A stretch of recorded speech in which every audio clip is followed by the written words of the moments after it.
De retour dans 72 Sports, c'est la deuxième partie et on va revenir sur un week-end très riche sur nos différents terrains de sport sartois. On commence par le basket avec le MSB qui s'incline en prolongation contre les Metropolitans de l'attraction Victor Wembanyama, le Français de 18 ans qui pourrait être numéro 1 de la draft NBA 2023. Wembanyama à hauteur de 24 points sur le parquet d'Antares. Les Manceaux qui avaient égalisé à 7 secondes de la fin grâce au superbe shoot longue distance de Matt Morgan qui embrase Antares.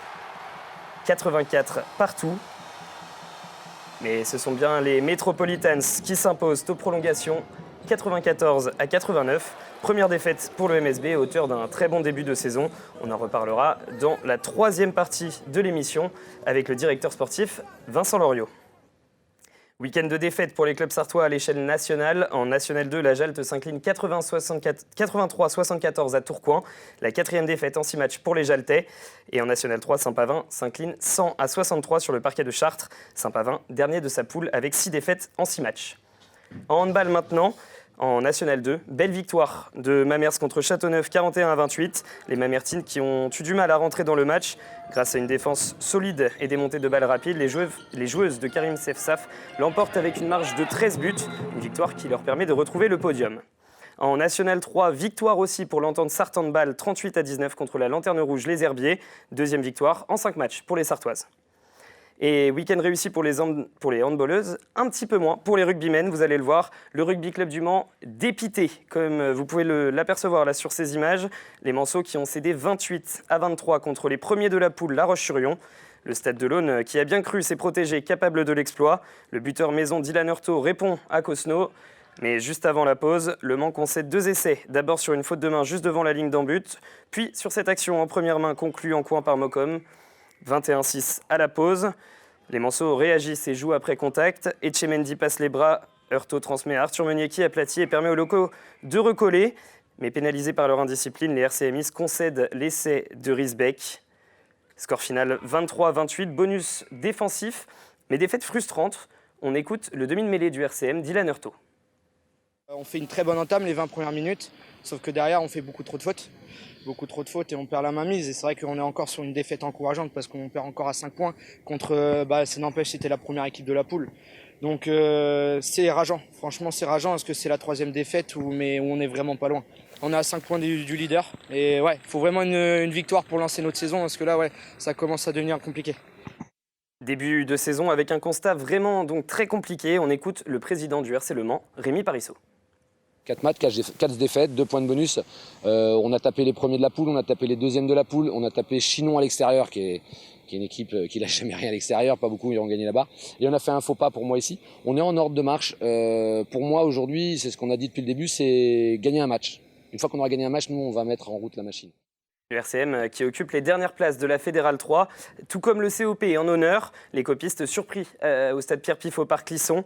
D'abord dominés, les jaunes et bleus concèdent le premier essai par Burgot. Ils virent derrière 5-3 à la pause après la pénalité réussie par Romain Paël. En deuxième période, les Manceaux repartent de l'avant. Ils marquent 2 essais, notamment celui-ci par Pierrick Jadot sur cette combinaison en première main. Giorgio de Raison donne même l'avantage aux locaux 13-12. Mais c'est Clisson qui reprend la main, notamment grâce à cet essai du demi d'ouverture Loira. Le COP défait 15-26, 4e revers en 4 matchs pour les hommes d'Alphonse Oa, qui craquent les joueurs souvent dans les dernières minutes. Écoutez l'entraîneur. C'est dommage qu'on perde toujours à 10 minutes, 5 minutes de la fin, qu'on prend encore des essais. Mais c'est vrai que le physique nous rattrape en fait. Et on quitte les stades désormais pour les pistes. Ce dimanche avait lieu le trail de Maillet. Environ 150 coureurs qui ont pris le départ. Jusqu'au 6e kilomètre, la lutte est serrée entre Hervé Auvieux et Georges Greneche à l'avant. Mais ce dernier prend les devants tout seul et personne ne le reverra. Il s'impose en 1 h 20 minutes et 3 secondes. Et deuxième, Alban Housset qui termine à 48 secondes. Hervé Auvieux, en tête avec Grenet jusqu'au 6e kilomètre, termine finalement à 1 minute 10 du vainqueur du jour. Vainqueur du jour qu'on écoute tout de suite au micro d'Amoun Chamsoudine. L'objectif, je venais ici, c'était pour essayer de gagner et puis surtout prendre du plaisir parce que le trail, c'est ma prédilection, on va dire. Et chez les femmes, c'est Lucie Payon qui l'emporte, l'athlète de la Ferté-Bernard qui s'impose en 1h36 minutes et 21 secondes. Elle se classe 15e au classement général de l'épreuve. Elle a largement dominé ses plus proches poursuivantes. Cindy Bayo, qu'on voit à l'image d'Inaya Athlétisme, qui termine 2e à 16 minutes 59 de la grande gagnante. Et la 3e féminine, Céline Hamon, qui termine après de 20 minutes de Lucille Payon. Et on écoute l'athlète de la Ferté-Bernard, toujours au micro d'Amoun Chamsoudine. Très contente. C'était très roulant, à part la fin et au début ça faisait des petites côtes un peu comme les crosses. Je suis partie un petit peu vite. Puis en fait je pensais que ça allait baisser un peu de rythme, mais en fait ça a été. J'ai réussi à tenir quand même dans les 4,45 tout le long. Direction les tatamis maintenant, avec un événement incroyable, l'itinéraire des champions en judo. À la Millesse, 5 champions, dont je vous épargne l'immense palmarès, ont conseillé les jeunes judokas. Ils ont aussi donné une représentation technique. Il y avait parmi eux Céline Lebrun, Cathy Arnaud, Kyliane Leblouche, Marc-Alexandre et Fanny-Estelle Posvit. Une organisation de l'Antonière Judo Club 72 et du Judo Club du Mans. Sur 2 jours, ce sont près de 900 personnes qui ont participé à l'événement. Des participants qui écoutent avec attention les conseils des champions. On écoute la médaillée de bronze aux mondiaux de 2015, Fanny-Estelle Posvit, au micro d'Amoun Chamsoudine. On essaye de donner un peu nos petites techniques préférées et pour qu'ils puissent essayer et voir si ça leur correspond. C'est des bons moments de partage. Ils ont des étoiles dans les yeux, ils passent un bon moment avec nous. On essaye de leur partager un maximum de savoir. Mais le plus important, c'est vraiment de passer un bon moment avec les copains-copines et d'avoir des étoiles dans les yeux parce qu'on est là. Je leur dirais de croire en eux et de tout le temps garder la notion de plaisir en tête. Parce que s'il n'y a pas le plaisir, on n'est pas heureux de faire ce qu'on fait. Donc croire en soi et dans le plaisir. On reste sur les tatamis, mais cette fois en karaté. Ce week-end, c'était l'Open de France Nourrice qui avait lieu en région parisienne à Villebon-sur-Yvette. 21 athlètes du Samouraï 2000 ont participé. Le club Manceau s'en tire avec 8 médailles. À noter la victoire de Louane Moscou chez les minimes et la 2e place de Logan Ménessier qui s'incline en finale des moins de 60 kg seniors. Et puis en tumbling, le club Acrosart qui disputait ce week-end les Masters internationales Open à Colomiers. Une médaille de bronze et 3 titres pour le club Manceau avec les victoires de Loris Bailly chez les 9-12 ans masculins, de Clémence Duchesne chez les 9-12 ans féminins et de Candy Brière-Vétillard chez les plus de 17 ans. Week-end réussi donc pour Candy Brière-Vétillard et pour Manon Morancet qui se sélectionne avec l'équipe de France pour les mondiaux de Sofia du 13 au 21 novembre. Maëlle Abadi sera remplaçante de cette équipe. Vous avez dit week-end de riche, en effet, le week-end prochain risque aussi d'être chargé. Voici la carte des sports.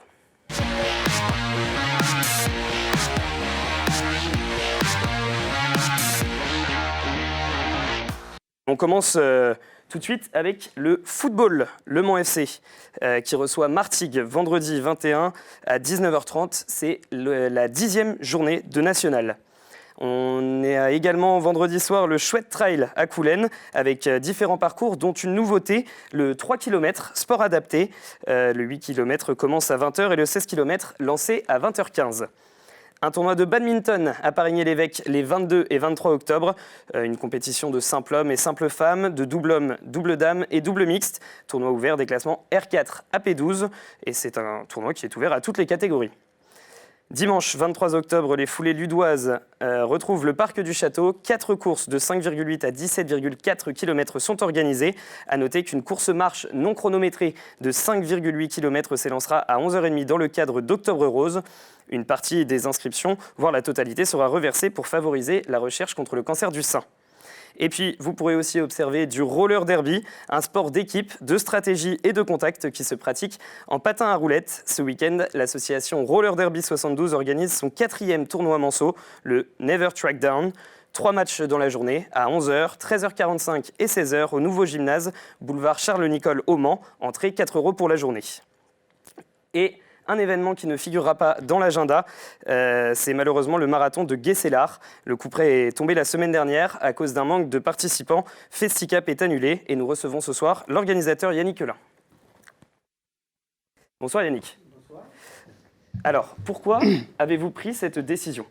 Alors en fait, nos objectifs initiaux avec l'US Arnage étaient assez clair. On souhaitait inverser la tendance. On a commencé à 1400, on est descendu à 1200, et puis 800, et puis 700.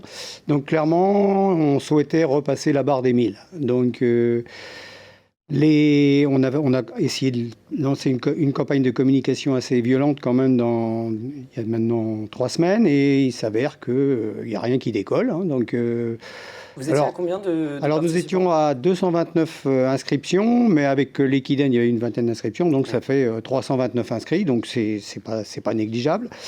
On a fait beaucoup de déçus, je le conçois, mais on avait la volonté de faire une épreuve relativement de niveau un peu plus que local, et donc quelque part, il s'avère que c'est mal parti. Cette année, donc, on a jeté l'éponge.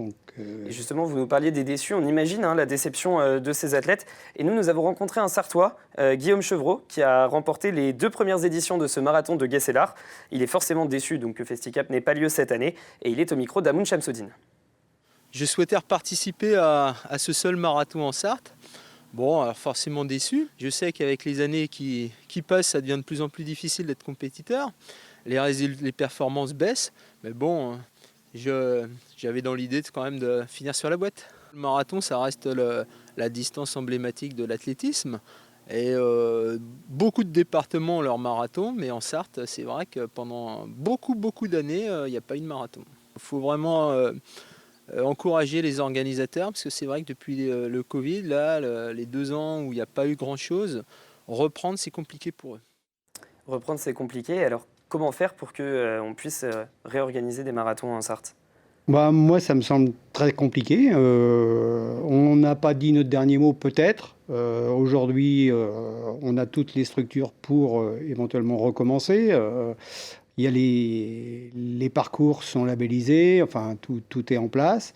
Donc il ne s'agit pas de tout démonter tout de suite. On va attendre, on va prendre le temps, on va voir quelles sont les réactions. Et puis on avisera d'ici quelques semaines ou quelques mois et on annoncera clairement la couleur. Bon, je ne vous cache pas que l'optimisme n'est pas au rendez-vous. Mais je présume que ça a été compliqué à vivre cette dernière semaine où finalement oui, il y a eu alors on a essayé d'être digne jusque dans l'arrêt. Clairement, les participants, je pense qu'on s'est retourné vers chacun des participants. On leur a tout simplement offert la possibilité d'avoir le t-shirt de finisseur. Bon, bien entendu, je comprends que c'est une grosse déception.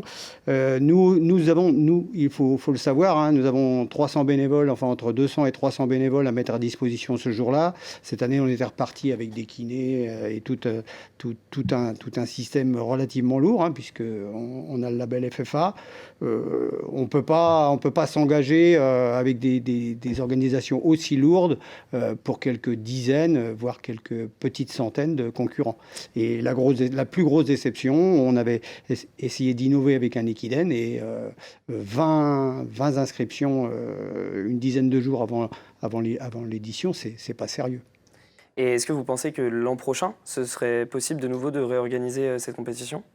Je ne me prononcerai pas aujourd'hui. Il est trop tôt. Et voilà, donc aujourd'hui les gens savent, il y a Guesselard, il y a des circuits, il y a plein de choses. Mais bon, on sait pertinemment que quand on arrête, un nouveau départ, c'est relativement complexe. Merci beaucoup Yannick Heulin d'être venu sur le plateau de 72 Sport.